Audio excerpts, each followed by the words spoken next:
നമസ്കാരം. സോഡിയാക് മീഡിയയിലേക്ക് എല്ലാ പ്രേക്ഷകർക്കും സ്വാഗതം. മകര നക്ഷത്രക്കാരുടെ നക്ഷത്രഫലമൊന്ന് പരിശോധിച്ച് നോക്കാം. മകര നക്ഷത്രക്കാരെ സംബന്ധിച്ചിടത്തോളം മകര നക്ഷത്രത്തിൻ്റെ ആദ്യത്തെ 30 നാഴിക വരുന്ന ഇടവക്കൂറിലാണ്. ഇടവക്കൂറുകാർക്ക് 2ാം ഭാവത്തിൽ വ്യാഴം സഞ്ചരിക്കുന്നു. അതേപോലെ തന്നെ 12ൽ ശുക്രൻ, അതിനുശേഷം ജന്മത്തിലേക്ക് ശുക്രൻ വരും. അപ്പോൾ പഞ്ചമഹാപുരുഷത്തിലെ മാളവിയോഗം ചെയ്ത് ലഗ്നത്തിൽ സ്വക്ഷേത്രപരവാനായിട്ട് ശുക്രൻ വരുന്നത് കാരണം കൊണ്ട് തന്നെ എല്ലാ രീതിയിലുള്ള ഭൗതിക സുഖങ്ങളും അനുഭവിക്കാനായിട്ട് സാധിക്കും. രാജപ്രിയോ ഗീതപ്രിയോ രജതക്ത പരിശ്രീ സദ്വസ്ത്രഭൂഷണിയുതോ വിഷയോപഭോക്താണ്. നല്ല ഭക്ഷണം, വസ്ത്രം, യാത്രാസുഖം മുതലായിട്ടുള്ള കാര്യങ്ങൾ മനസ്സിന് സന്തോഷം തരുന്ന മേഖലയുമായില്ല. അതായത് വിനോദസഞ്ചാര കേന്ദ്രങ്ങളുമായിട്ട് ബന്ധപ്പെടുക, അതുപോലെ തന്നെ സ്വന്തം കുടുംബക്കാരൊക്കെ ആയിട്ട് സമയം ചെലവഴിക്കാനായിട്ട് യോഗമുള്ള സമയമാണ്. അതുകൊണ്ടൊക്കെ തന്നെ മാനസികമായിട്ടുള്ള നല്ല സന്തോഷം അനുഭവിക്കാൻ സാധിക്കും. പുണ്യക്ഷേത്രങ്ങൾ സഞ്ചരിക്കാനായിട്ട് സാധിക്കുന്ന സമയമാണ്. ദാമ്പത്യ സുഖം അനുഭവിക്കാനായിട്ട് സാധിക്കും. എല്ലാ രീതിയിലുള്ള ഭൗതിക സുഖങ്ങൾക്കും യോഗം ഈ മാസത്തിലുണ്ട്. ധനസ്ഥാനത്ത് 2ാം ഭാവത്തിലാണ് വ്യാഴം സഞ്ചരിക്കുന്നത്. സാമ്പത്തികമായ നല്ല നേട്ടങ്ങൾക്ക് യോഗമുണ്ട്. ആഗ്രഹിക്കുന്ന രീതിയിലുള്ള വരുമാനവും അതുകൊണ്ടുള്ള നേട്ടങ്ങളും അനുഭവിക്കാൻ സാധിക്കും. എന്നാൽ 4ൽ കേതു ആയതുകൊണ്ട് വീട്ടിൽ നിൽക്കുന്ന സമയത്ത് കുറച്ചെടുത്തയാട്ടം, ദേഷ്യം, ഇങ്ങനെയുള്ള പ്രശ്നങ്ങൾ, സന്തോഷിക്കുമ്പോൾ പെട്ടെന്ന് ടെൻഷൻ ഉണ്ടാകും. ഇങ്ങനെയുള്ള വിഷയങ്ങളുണ്ട്. വീട് വിട്ട് നിൽക്കാനാണ് യോഗം ഈ സമയത്ത്. അപ്പോൾ അത് വീട് വിട്ട് നിന്നിട്ട് തൊഴിലുമായിട്ട് ബന്ധപ്പെട്ടിട്ടൊക്കെ വീട് വിട്ട് നിൽക്കുന്നവർക്കൊക്കെ വളരെ അനുകൂലമായിരിക്കുന്ന ഗുണഫലങ്ങൾക്ക് യോഗമുണ്ട്. പക്ഷേ സർവാഭിഷ്ട സ്ഥാനത്ത് ശനിയും ചൊവ്വയും ഒരുമിച്ച് യോഗം ചെയ്താണ് നിൽക്കുന്നത്. അപ്പോൾ കർമാധിപതിയായിരിക്കുന്ന ശനി ചൊവ്വയോട് ചേർന്ന്, നിവർത്തി സ്ഥാനാധിപതിയായിരിക്കുന്ന ചൊവ്വയോട് ചേർന്ന് നിൽക്കുമ്പോൾ തൊഴിൽ മേഖലയിൽ കുറച്ച് നിയമപരമായിരിക്കുന്ന തടസ്സങ്ങളോ പ്രതിസന്ധികളോ ഉണ്ടാകാനുള്ള സാധ്യതയുണ്ട്.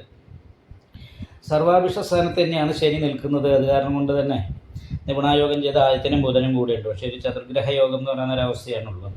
ഇപ്പോൾ പുതിയ പ്രേമബന്ധങ്ങളിൽ ഏർപ്പെടാനുള്ള വരിക, അതുമായിട്ട് ബന്ധപ്പെട്ടിട്ടൊക്കെ കുറച്ച് എതിർപ്പുകൾ കാര്യങ്ങളുണ്ടാകുക, ആവശ്യമില്ലാത്ത ചില സംസാരങ്ങൾ കാര്യങ്ങൾ കൊണ്ട് മാനസികമായിട്ട് ടെൻഷൻ അനുഭവിക്കാനുള്ള വരിക, ഇങ്ങനെയുള്ള കാര്യങ്ങൾക്ക് യോഗമാണ്. കർമാധിപതി മീനൻ രാശി നിൽക്കുന്നതാണ് ജലധനഭോക്ത കടൽ കടന്നു പോകാനുള്ളൊരു യോഗത്തെ കാണിക്കുന്നുണ്ട്.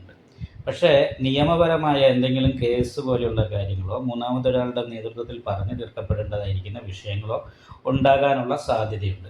കാരണം ശത്രു സ്ഥാനാധിപത്യം വഹിച്ച് രക്ഷാസ്ഥാനത്ത് വ്യാഴം നിൽക്കുന്നുണ്ടെങ്കിൽ പോലും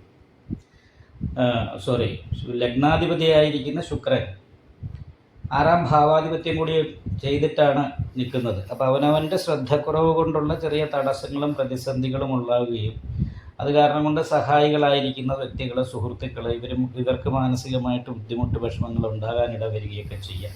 അപ്പം അങ്ങനെയുള്ള കാര്യങ്ങൾ മുഖാന്തരമുള്ള വിഷയമാണ്. മകര നക്ഷത്രത്തിൻ്റെ അവസാനത്തെ 30 നാഴികയിൽ ജനിച്ചവരെ സംബന്ധിച്ച് കണ്ടകശനിയുടേതായിരിക്കുന്ന ദോഷമുണ്ട്. ജന്മരാമ വനേ ദുഃഖം എന്ന് പറയുന്ന യോഗമാണ്.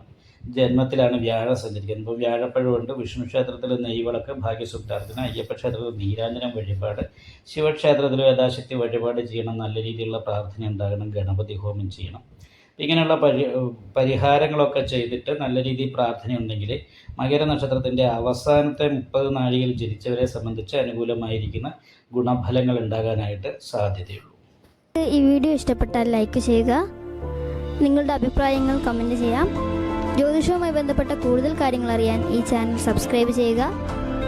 ഞങ്ങളുടെ ഓൺലൈൻ കൺസൾട്ടൻസി നമ്പർ താഴെ ഡിസ്ക്രിപ്ഷൻ ബോക്സിൽ കൊടുത്തിട്ടുണ്ട്. ആവശ്യമുള്ളവർക്ക് കോൺടാക്റ്റ് ചെയ്യാവുന്നതാണ്.